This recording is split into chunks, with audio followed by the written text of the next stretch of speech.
Welcome to Programming in Modern C++. We are in week 9 and I am going to discuss module 45. In the last two modules, we have been discussing about C++ standard library. Specifically, we took a look at generic programming, and in the last module, we discussed about certain common properties of STL and its use in terms of the containers, useful containers that we have. In the present module, we will summarize the containers in STL. Certainly, we are not going to discuss each container at depth as we did for vector or map, but we will summarize and show you the commonality between them, and we also take a look at few important other library components we are associated for the use with the containers and even otherwise. Here is the outline which will be available on left. So, let us try to take a overall view on the data structures or containers in C++. So, containers are data structures in C++ standard library. They are ready made and they will work completely as a data type. That is a very, very important thing, that they are not just data structures as in C, but they are data types. So, anywhere you can use a built in data type, you can use a container. So, that is the kind of parallel that happens. And the varied element types can be really varied, including of course, user defined types, built in types and so on. So, a container is a holder of object that stores the collection of other objects, right, depending on the underlying type, and they are typically implemented as class templates, which allow the great flexibility of types that are supported as element. Right. It manages the storage space, it provides member functions to access, and it supports iterators. Now, you know that supporting iterator is very, very important to use the container, because that is the only way you can write algorithms for the different containers. Okay. Now, there are containers are kind of classified in certain, subclassified in certain ways. Vector, list and DQ are known as sequence containers. Vector, you know, list is doubly linked list, DQ is double ended queue. Typically, I mean many people pronounce it as deck. So, as in a queue you can add at one end and remove element from the other. In stack you add and remove elements from the same end. In DQ you can add and remove elements at both ends. So, that is why it is called doubly ended queue, right. But they keep the elements in a physical sequence. So, they are called sequence containers. Then we have associative containers. Associative containers are those like in map, where you have a key and a value associated with it. So, here in a sequence container, you find out the value based on certain position in the sequence, either through indexing or by or by traversing the list, or by adding and taking out elements from DQ and so on. But in an associative container, there is an association between a pair of values. So, given one you find the other. So, that is why it is called the associative container, and map is the most useful associative container, or the most useful container after vector, which can associate any key type with any value type. Set is another, which is a collection of value items which are unique, right. So, it just allows you to have unique set of elements, right, which is very important, and you can do typical set algebra with that.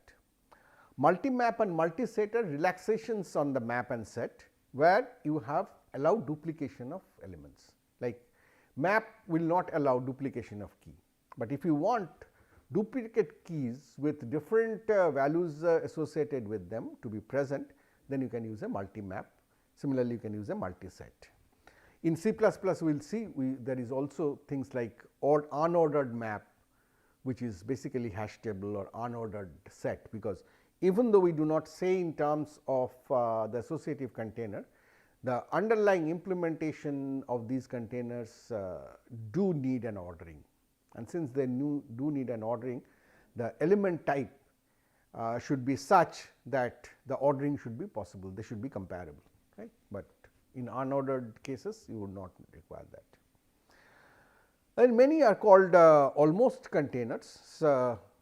Primary of them are container adapters, which are not a total implementation of containers, but those are implemented on other containers with certain additional property, right. So, you have stack in that, you have queue in that, and you have priority queue in that. These are container adapters. So, they have an underlying container which is not necessarily always specified, and based on that, so that container gives you the basic container support, but there are specific functionality that you implement in terms of the member functions in the STL that gives you the stack component, queue component, and priority queue component. So, these are called almost containers. So, is string because it's kind of a vector, but its element type is always character. So, it's a kind of a almost container.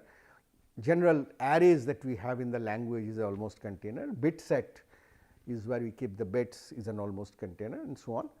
And in C++11 we will see that the standard library will also have a component call array other than the language array, and that array is different from the vector, right. We will see that fun, right. So, these are the, so this is a complete chart of the containers in the standard library. Just for convenience and easy reference, you remember my one slide summary principle. So, this is a one slide summary of the containers that you have in C++, including C++11. So, those which are only in C++11 I have marked them, and what you can get to see is what is the class template for the each one. So, which basically say what is the functionality that this particular container will have, and here are some remarks that are available, like for stack the underlying container by default is a DQ, whereas for a queue it is also a DQ, whereas for a priority queue it is a vector. But the design is such that if you want, then any other type of underlying container as specified can also be used for these container adapters. Now, there are different properties, basic properties that I have tried to summarize here. So, you have the sequence containers 3 in C++03, 2 more in C++11, 3 container adapters, 4 associative containers, and 4 associative unordered containers in C++11, right. So, this is the total set. Of course, you do not from day one you do not start using all of them. It is primarily the vector and a map, then possibly list, stack queue is what will be most of the use that you will find. These are just showing you the template template styles of these different containers in C++03. I am not going through them, you can read them, study them, and the basic principle you will have to remember is of uniformity. So, do not try to remember anything, but try to understand the reason of why it is so, For example, if I look at say map, I am looking at map, right. So, class key obviously is the key, this is T is the map type, and I have a compare. Why? Because as I said, map is an ordered container. To represent the map in the underlying way, it is using a binary search tree which needs ordering. So, I need to have an ordering on the key value. So, I am using the less functor with the key value type for doing this. What will be the allocation? Allocation is allocator is basically the underlying container that you use. So, this is the type of the allocator that you will have. It will have a key, constant type of key and the map type paired, and allocation will happen on that. So, once you understand this, you will understand that it is relatively easy. You do not have to really remember anything, but things are done in a very uniform manner. Right. For example, in case of container adapter stack, it is saying that the class container, the second parameter is class container, which is defaulted by DQT. So, if you just say stack int,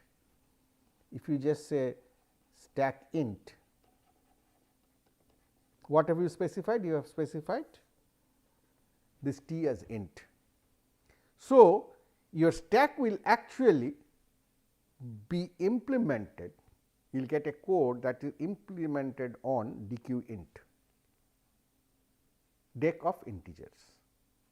But if you want something else, you can pass a second parameter to your template instantiation of what type of underlying container you want, and you will get that type of container. So, that is the kind of flexibility that STL containers give us, that is the kind of uniformity STL containers give us, there is a kind of power STL containers give us. So, these are the different member types. Value type you have seen already number of places, allocated type is what kind of allocation will happen. Then there is reference type, pointer type and so on, iterated type we have seen, key type, size type. So, this is typically what maybe some containers will not need to define some of these, but most containers will define most of these member types. So, you know conceptually that over all these 10 containers it is all uniform in terms of. So, these are the types that you can use the container type name vector int colon colon value type, or so you have that type, you will be able to see what is the value type that you have, what is the size type that you have. Coming to the operations, I have tried to do a uniformity summary. I was looking for it, I did not find it anywhere. So, I built it from the manual. So, on left you see the containers, and these columns are the types of different operations that are available. So, one is capacity related. So, vector has 3 capacity related members, resize, capacity and reserve, whereas deck has only one, list or set etc., they do not have anything. Whereas, if you look at say modifiers, you will find this as a push back, pop back, that is you can add at the end, take out at the end. This is push back, pop back, but deck is at 2 ends. So, it has push front, pop front, list is at both ends. So, it has all of these. Right. So, assign is available for all of them, you can assign each one of these data structures. So, you can see that there are different, if you just think conceptually as to what the data structure should give you, you will find that those operations would be available appropriately in that STL container type. So, here that is some more of these, some we have already seen, and like if you look at the container adapters, you can see a very uniform design, all have empty, size, stack has push pop, queue also has push pop, priority queue also has push pop.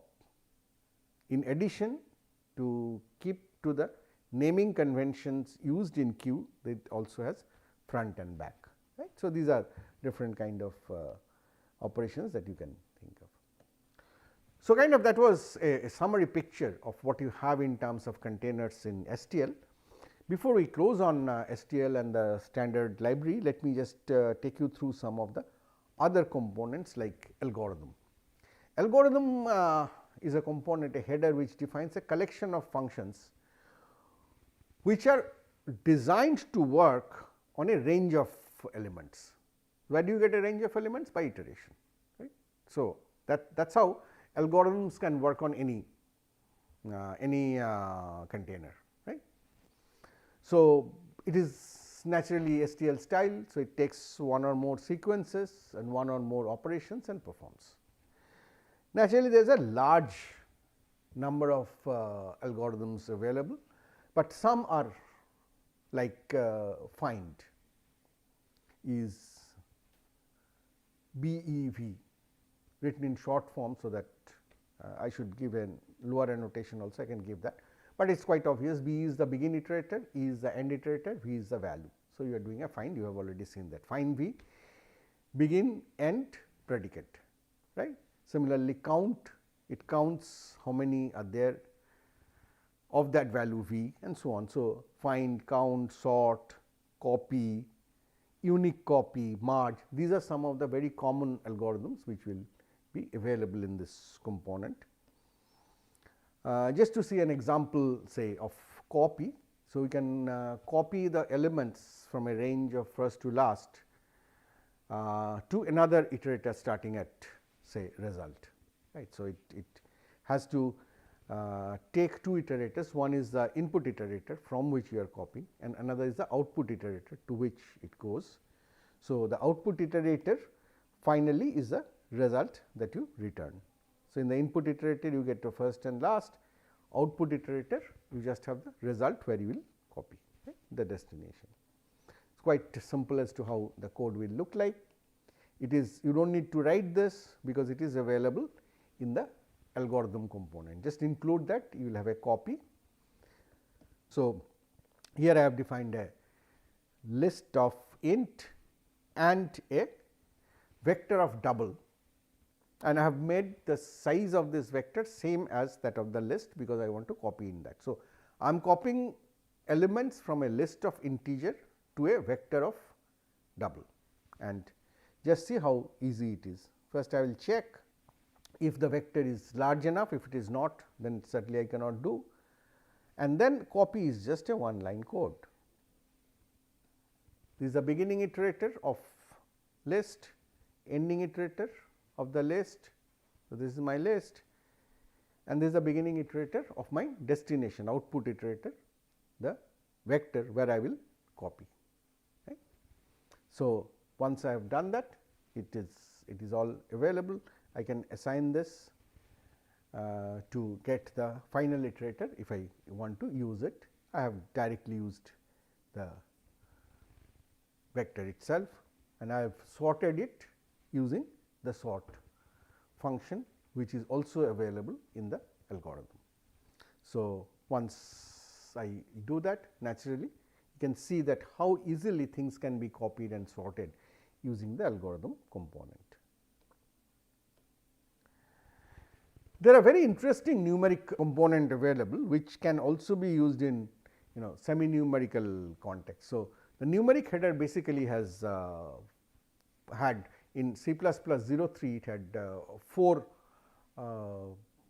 different algorithms. In C++ 11 one more has been added. So, of these I will just take example of two and show you. First is accumulate. I really like this because what it does is it basically you can think of that I have a collection, I want to take the elements and add them, right. So, it simply does that accumulate. So, the iterator class as input, the element type to add. So, your actual function is the first and last iterator, and the initial value, because you need to, you are accumulating. So, are you starting with 0 or starting with something else? So, that tells you the element type, and this certainly is, this is your iteration loop, which is by now you know it is almost common across all different algorithms. This is the way to go to the next element, this also is known. So, this is my accumulation code. You take the element star first, add it to int, put it back to int. So, that is a beautiful logic. Now, before getting into the next one, let me just show you the use of this. So, this accumulator, with this accumulator I have created a vector and I accumulate begin end. I have passed 0 as the initial value, right. So, starting from 0 all will be get added 1, 2, 3, 4, result is, if you print sum you will see 10. I have another vector of double, and I have written a function which takes a vector of double, it takes a int pointer and it takes a number. So, just to show the different ways of working. So, in the vector of double I pass VD, in the int pointer I pass this vector by the address of its 0th element. This is the address of its 0th element. I pass it here. So, it is coming as a integer pointer converted, and then how many elements are there in that vector. So, as I do that inside this I can accumulate. If I pass 0, it will accumulate in the integer way. If I pass long 0, it will accumulate in the long type. If I pass 0.0, it will accumulate in the double type, and so on. So, all these are possible. I can also pass my accumulation variable and then reassign it here to get the accumulation done. So, it can accumulate everything, right. That is a nice way that you do not need. But the more interesting part of this story is that you can actually, I have actually come back one slide. You can, if you notice here, then this is just an operation of addition being done. It is an operator, right. So, with all our notion, I can say that this is nothing but operator plus working with init and star first.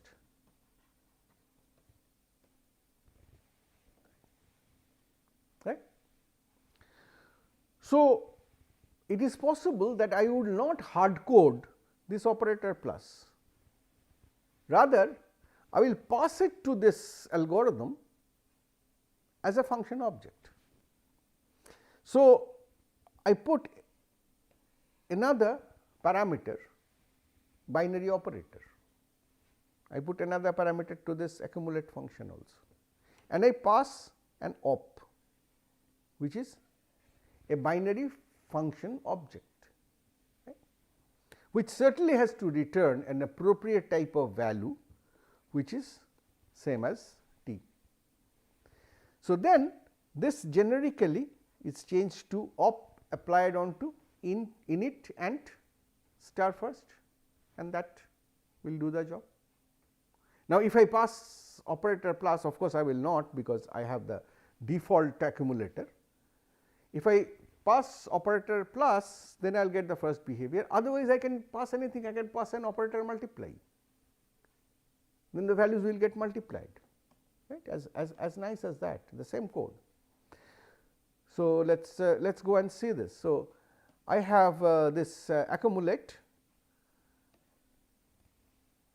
this is a list of list L of integer 1, 2, 3, 4 I have defined, and then I am calling this function with this list. I have begin and end iterator. I am initializing with actually I should initialize it with 1, 1.0 is not needed. Initialize it with 1, and then what I pass as an operator is multiplies. Multiplies is a standard function object, which is a binary function object which takes two parameters of the given type, multiplies them and returns back the result. So, it is a binary multiplying operator. Right. So, I pass the multiplies. So, what will happen? Now, instead of adding the elements as they come from the iteration, it will multiply the elements. So, it will multiply 1 with 2, then with 3, then with 4. So, the result will be 24. Right. So, these are, and I mean this is just a simple illustration. You can write your own functor to pass here as well and do anything as you accumulate the values.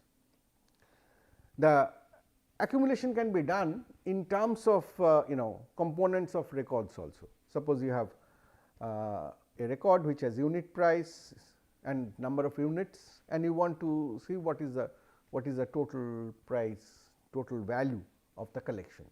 Right. So, for every case, every record in that collection, you will have to multiply the unit price with the number of units and add them. Right. So, it is not a matter of one operation, but it is a multiplication then addition. Right. So, you can define it in terms of a function and pass that function pointer. Just remember, anywhere you can pass a function object, you can also pass a function pointer, or better still, you can define a lambda which is a function object. There is an anonymous function with the same code as this one and pass it to the accumulate. It will accumulate the entire value. The advantage of doing this is, of course, since this is a simple code, the advantage of doing this is whoever is reading it can clearly see what is being done, very understandable, and anonymous function. We will see more in C++ 11. So, these are some of the different things that accumulate can do. Let us look at another inner product. Inner product is something in school, high school you used to do, vector inner product, that is you are given two vectors and you do component wise multiplication and then add them. But now for us it need not be a vector, because everything through the iterator can be thought of as a sequence. So, it is a corresponding elements of the sequence, those will have to be multiplied and added together. So, a inner product component, inner product algorithm will take an iterator first and last of one sequence, one iterator in, then it will have another the other one, the other vector or other list that you are doing inner product with. You do not need the end of that, because when this ends, that has to end, because unless they are of the same length, inner product is not defined, and the initial value. So, kind of the price unit price part we were doing can be directly done by this. So, you get the element pointed to by the first iterator, get the element pointed to by the second iterator at two different vectors, multiply them here and add, accumulate. So, this gives you the inner product. So, you can see there is a very naive example I have given. These are different prices and there is a different weights of the index, and so you do price begin, price end and weight begin and find the inner product to see the entire value. Interestingly, like you do for like we did for accumulator, we can generalize the inner product also, but in inner product there are two operations. What you are saying? You have sequences, you are taking element component wise, each element, multiplying them and then adding them. So, this is operator plus init, then it's becoming cluttered. Let me write clearly. Operator plus, then init, then operator star, then star first, then star first 2, right. This is the meaning of this expression, right. So, there is nothing special about operator plus and operator star. I can pass 2 functors. So, the generic form of this actually passes 2 binary operators, 2 binary function objects, and does this as a total generic binary operators of any 2 types. So, you can do inner products. For example, I can define interestingly I can define that I will take element wise, add them, and then added values I will multiply, whatever that means. So, anything of that sort is available. So, you can see the power of STL gives you it's a lot of flexibility and generality of what you can do with the data with the containers. The functional component is another very important, which basically defines a set of function objects. So, these are used typically as arguments to functions such as predicates or comparison functions and so on. So, there are many useful standard function objects like plus, minus, multiplies. We have just now we have used multiplies, right, divides, modulus. So, the basic arithmetic operators, the basic your comparison operators, logical operators, those are available in terms of the functional component. So, when you are making use of STL algorithms, you can make use of these function objects to ease your task. You do not have to write them, but a much bigger value of the functional component comes in terms of actually building up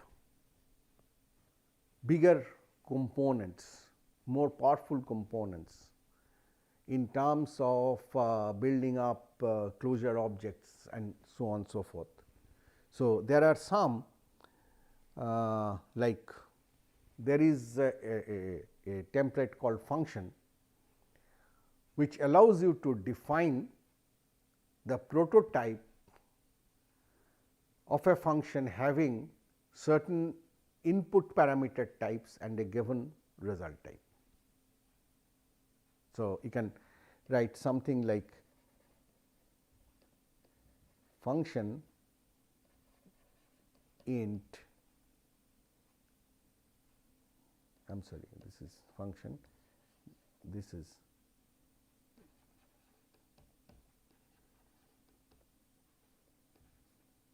you can write something like this, which will mean that this is the type of a function which takes 2 integers and gives you an integer result. We will see more of that. We will see ways to bind variables, parameters to functions and so on. So, these are heavily used in C++11. So, though at a basic level the support is also available for C++03, I chose not to discuss them here, because it would be better to discuss it once when we discuss C++11 standard library as a whole, right.